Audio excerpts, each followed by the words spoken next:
Welcome to Clicks and Clarity with Claire. I audited an eyelash extension salon that had spent $981 on Google Ads with zero results, no leads, no bookings, nothing. But when I dug in, the story was more interesting than that. The business had actually run two sets of campaigns. The first set, which spent that $981, had broad keywords with almost no negatives. So the ads were showing for people looking for DIY lash kits, cheap eyelash extensions, and every variation of eyelash that had nothing to do with booking an appointment at a salon. The second set of campaigns was actually better. The keywords were more relevant. Eyelash extensions near me, lash studio near me, hybrid lashes.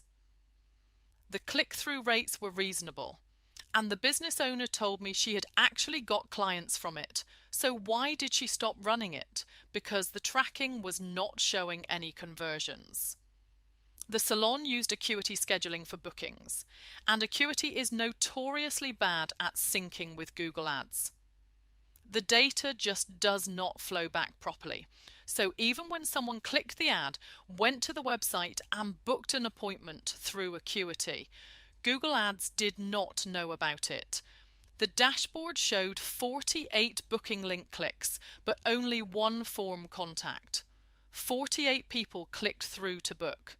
One showed up in the conversion data. That is a massive tracking gap.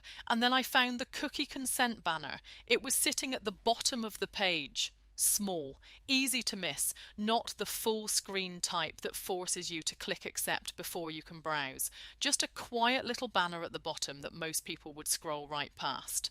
If a visitor does not click accept on a cookie consent banner, you cannot track them.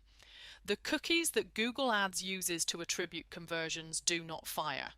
The visitor books an appointment, but as far as Google is concerned, they never converted.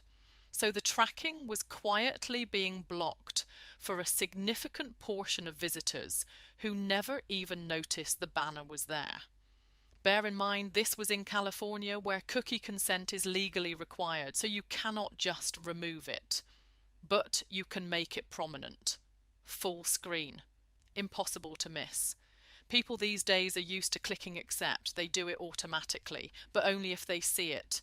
The hidden banner at the bottom was the worst of both worlds. It was technically compliant, but it was blocking the data that the entire campaign depended on.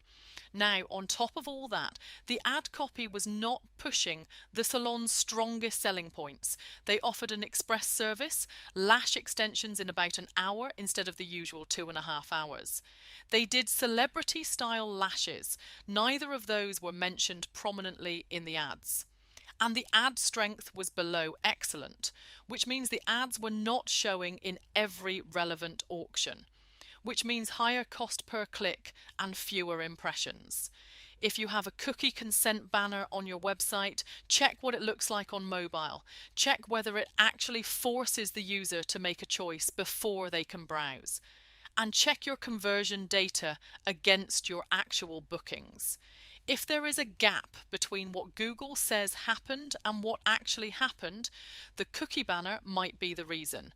That is it for today. If you want me to check whether your conversion tracking is actually working or whether something is quietly blocking it, book a free audit at clairejarrett.com. So many thanks for listening. Bye for now.